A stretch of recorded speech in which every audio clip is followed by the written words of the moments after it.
দেখেন, আমরা যারা ক্রিটিক আছি বা সমালোচক আছি, আমরা অনেকে বলেন যে ভাই আপনারা তো সব কিছুতে সমালোচনা করেন, তবে যখন বিষয়টা সমালোচনার পর্যায়ে যায় তখনই সমালোচনা করি। আর আমাদের সমালোচনার উদ্দেশ্য হচ্ছে ছোটোখাটো যে ভুল ত্রুটিগুলো আমরা দূর থেকে অবলোকন করি বা দেখি, সেগুলো যারা যথাযথ কর্তৃপক্ষ আছে তাদের কাছে আমরা পৌঁছে দিই, তারা যেন এই সমালোচনাগুলোকে আমলে নিয়ে যে সমস্যাগুলো আছে সেগুলো সমাধান করার দিকেই তাদের প্রচেষ্টা থাকে। কারণ এই মুহূর্তে বাংলাদেশ স্বাধীন, আমাদের বাক স্বাধীনতা সম্পূর্ণ আমাদেরকে দেওয়া হয়েছে। তো যাই হোক, বৈষম্য বিরোধী ছাত্র আন্দোলনের যারা সমন্বয়করা আছেন, প্রায় 40 দিন পার হয়ে গেছে। আজকের দিনে এসে সেই 5ই আগস্ট পর্যন্ত বা 6, 7, 8, আমি ধরতে পারি 10, 12, 15 পর্যন্ত এই ছাত্রগুলোর প্রতি সাধারণ মানুষের যে জায়গাটা ছিল আস্তে আস্তে এটা ভেঙে যাচ্ছে। তো কেন ভাঙতেছে? দুইটা রিজন। প্রথম রিজনটা হচ্ছে বৈষম্য বিরোধী ছাত্র আন্দোলনের ছাত্র আজকে যারা সমন্বয় গাছে নেতৃত্ব দিচ্ছে, তারা ভাবছে পিছনে তাকাইলে যা দেখা গেছে সব তাদেরই লোক। কিন্তু এখন বিএনপি বলছে ভাই যারা মারা গেছে এর মধ্যে প্রায় 500ই তো আমার লোক। জামাত বলতেছে এগুলো আমার লোক। আর তোমরা যে ছাত্র দেখছো এগুলো সব ছাত্র না, ছাত্রদের মধ্যে আমরা ছিলাম, বিএনপি ছিলাম, জনতা ছিল, ইভেন ছাত্র যাদেরকে দেখছো তাদের মধ্যে ছাত্র দল ছিল, ছাত্র শিবির ছিল। তার মানে এখানে একটা অংশ মাইনাস। কারণ এই অংশগুলা এখন নিজের দলকে ক্ষমতায় নেওয়ার জন্য তারা তাদের জায়গা থেকে প্ল্যাটফর্ম থেকে কাজ করছে, তারপরেও আবার এদের সাথেও মিশছে। আরেকটা অংশ হচ্ছে জনতা। জনতা তাদের পেছন থেকে আস্তে আস্তে সরে যাচ্ছে। এটার কারণ হচ্ছে গেল কয়েকদিন যাবৎ বাংলাদেশে বৈষম্য বিরোধী ছাত্র আন্দোলনের যেই সভাগুলা করা হচ্ছে সেখানে হাতাহাতি হচ্ছে, মারামারি হচ্ছে, আবার নানান ধরনের ঘটনা ঘটছে। একজনের বিরুদ্ধে আরেকজন বক্তব্য দেওয়া শুরু করছে। এগুলাতে মানুষের মধ্যে আস্তে আস্তে সমন্বয়ক শব্দটার নেগেটিভ ইফেক্ট তৈরি হয়েছে। তো ক্ষমতার চেয়ারে যতদিন থাকবে এগুলো হবেই, এই জিনিসটা ডক্টর ইউনূস সাহেব তিনি কিন্তু বোঝেন। যার কারণে গেল কয়েকদিন আগে জাতির উদ্দেশ্যে দেওয়া ভাষণের সময় বৈষম্য বিরোধী আন্দোলনের যে সকল ছাত্রছাত্রীরা রাজপথে অবস্থান করছে তাদের উদ্দেশ্যে তিনি বলছিলেন, তোমরা যথেষ্ট করছো, যা যা করছো ফাইন, তোমরা মাসে একটা চিঠি দিবা, আমাদের টিমের মধ্যে তোমাদের লুকও আছে, আমাদের কাছে তোমাদের বার্তাগুলো পৌঁছাবা। আমরা এবার যারা মুরব্বীরা আছি আমরা কাজ করা শুরু করছি, আমরা আমাদের কাজ করতে তো তোমরা পড়ালেখার টেবিলে ফিরে যাও, স্কুল কলেজে ফিরে যাও। একই বক্তব্য সার্জিসও দিয়েছেন তার নেতাকর্মীদের বা তার অনুসারীদের যারা ছিলেন, যে তোমরা স্কুলে ফিরে যাও। কিন্তু ছাত্রছাত্রীরা আসলে এখন কি ভাবছে? আমরা দেখছি কয়েকটা জায়গায় স্কুল কলেজ খুলছে। আপনি ধরেন ঢাকা কলেজ, আইডিয়াল কলেজ, এক কলেজের সাইনবোর্ড ভাইঙা তুইলা পিঁপড়ার দলের মতন আরেক কলেজ নিয়ে যাচ্ছে। আবার আরেক গ্রুপে পিটাচ্ছে। কোন মেডিকেল কলেজের মধ্যে দেখলাম 30 জনের উপর আহত। আবার বৈষম্য বিরোধী ছাত্র আন্দোলন নিজেরাই কে আসল কে নকল এগুলো নিয়ে বিভিন্ন জায়গায় দ্বন্দ্ব সংঘর্ষে লিপ্ত হচ্ছে।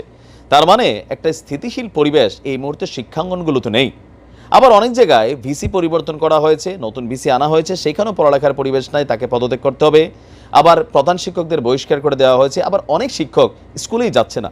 তো এই যদি হয় অবস্থা, শিক্ষা জাতির মেরুদণ্ড, আমাদের এই মেধাবী ছাত্ররা আপাতত সেইটা অনেকটা দূরে সরে এসেছে। এইচএসসি পাস করা পোলাপাইনগুলা অটোপাসে যেটা আসছে, এরা এখনো বোঝে নাই যে এই অটোপাসের রেজাল্টটার স্বাদ যারা দেশের বাইরে পড়াশোনা করতে যাবে তাদের লাইফ শেষ হয়ে গেছে। এটা আমরা যারা স্টুডেন্ট ভিসাতে, আমি স্টুডেন্ট ভিসাতে সাউথ কোরিয়াতে আসছি, সো আমরা জানি এটা কতটা ইম্পর্টেন্ট ছিল, বাট এটা নষ্ট করছে। এখন আস্তে আস্তে পরীক্ষাগুলো একটার পর একটা সামনে আসবে, তো সেখান থেকে আইসা তো এই পড়াশোনা করতে হবে। তো এই টিম আবার দাবি করবে আমরা পরীক্ষা মানি না, তো অটোপাসই চাচ্ছ মেধাবাদ দেয়া। ছাত্ররা আজকে যে কথা বলছে যে রাষ্ট্র সংস্কারের রূপরেখা এবং আমাদের ভাবনা, এই একটা মতবিনিময় সভা ছিল, সেখানে তারা বলছে দেশ সংস্কারের পর আমরা পুনরায় পড়ার টেবিলে ফিরে যাব। But why? তোমাদের একটা টিম উপদেষ্টা সরকারের সাথে চলে গেছে, তোমাদের আরেকটা টিম মাঠে আছে, জাতীয় নাগরিক কমিটি গঠন করা হয়েছে। তোমরা সবাই যদি রাজপথে থাকো তো রাষ্ট্র কাজ করবে কোথায়? একজন পুলিশ কর্মকর্তারে ঠাস করে সবাই, ধরেন একজন পুলিশ একজন আসামি ধরতে গেলে এখন ভয় পায় যে কোন সময় জনতা আবার ছাত্ররা এসা এখানে কোনো একটা রিয়েকশন করে, কারণ ঘটনা তো আগে ঘটে পরে এটার তথ্য সামনে আসে। যে কোনো জায়গায় এই মুহূর্তে একটা অলিখিত সরকারের ভূমিকা চলে যাচ্ছে। সবাইয়ের কথা বলছি না, বাট বিভিন্ন জায়গায় সুবিধাভোগী, এর মাঝখানে দেখা যাচ্ছে মাঝে মাঝে ছাত্রলীগের কর্মী ও সমন্বয়ক সাইজা সমন্বয়কের বদনাম করছে। এখন এই বদনামের সুযোগটা পাচ্ছে কেন? মাঠে আছে বিধায়। আমারও বক্তব্য এজ এ বড় ভাই হিসাবে, তোমাদের পক্ষে প্রথম থেকে আমাদের অবস্থান ছিল তোমাদের একটা টিম সরকারের সাথে কানেক্ট আছে, যদি প্রয়োজন হয় সামহাও কোনো ডিসিশন ইউনূস সাহেব নিচ্ছেন বা এই উপদেষ্টারা নিচ্ছেন যেটাতে রাষ্ট্রের ক্ষতি হবে, বা তোমরা মনে করছো যে দুর্নীতি বা লুটপাট, যেই ভোগের রাজনীতি, এগুলো নিয়ে তোমাদের অবস্থানটা দরকার, একটা ডাক দিবা, মাঠের মধ্যে চলে আসবা, তাহলে কি হবে, কমিউনিটিটা ঠিক থাকবে। কিন্তু এখন নিজেদের মধ্যে ভেদাভেদ, দলাদলি, আবার রাজনৈতিক দলগুলোকে টার্গেট করে যে বক্তব্য দেওয়া হচ্ছে, এগুলা কিন্তু কোথাও না কোথাও এখন যদি ঠিক 10 দিন পরে মনে হয় যে এটা বড় ধরনের আবার ডাক দরকার, দেখবেন যে মাঠে অর্ধেক পোলাপাইন নাই, যদি ডাকটা হয় বিএনপির বিরুদ্ধে বা জামাতের বিরুদ্ধে, সেখানে প্রটেস্ট হবে, পুলিশ কাজ করবে না। এখন যদি কোথাও মানে বিএনপি আর বৈষম্য বিরোধী লাগে, সেখানে পুলিশ নিউট্রাল হইয়া চুপচাপ বসে থাকবে। কারণ কি, ব্যাটার তো দরকার নাই।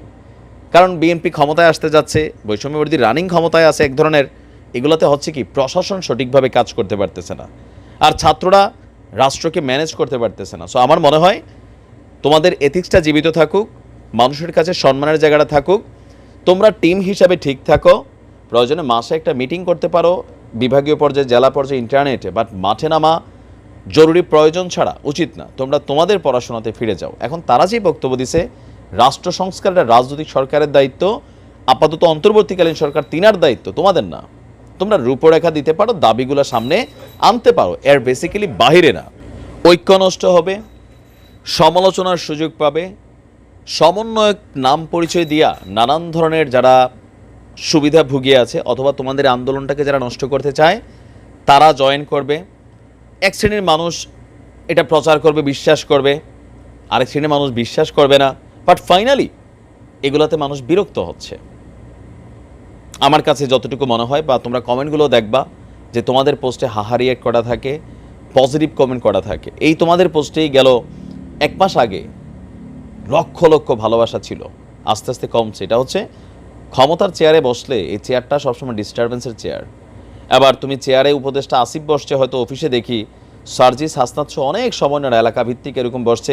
আবার কোনো কোনো জায়গায় রাজনৈতিক দলগুলো ওই হাসনাত যাবে কোন, মানে বিএনপির কোন নেতার বাড়িতে খাবে, কোন নেতার বাড়িতে ঘুমাবে, তো যেই নেতার বাড়িতে খাচ্ছে তার অনুসারীরা খুশি, যেই নেতার বাড়িতে খাচ্ছে না তারা এটা নিয়ে সমালোচনা করছে। আবার অনেক সময় যাই না যাই না আওয়ামী লীগ নেতার বাড়ি থেকে রাত কাটায় বসছে হাসনাত, এটা নিয়ে তুমুল আলোচনা সমালোচনা হয়েছে। বুঝাইতে পারছি? সো ডক্টর ইউনূস সাহেবের এই কথাটাকে তোমাদের পাত্তা দেওয়া উচিত, তোমরা পাত্তা দিচ্ছ না। তিনি তো আর আওয়ামী লীগ, বিএনপি বা আমাদের অন্য দলগুলোর মতন কড়া ভাষায় কথা বলেন না, ভদ্র মানুষ, তিনি সুন্দরভাবে বলেন। তিনি মনে করেন ছাত্ররা এগুলা শুনবে, মানবে, বুঝবে।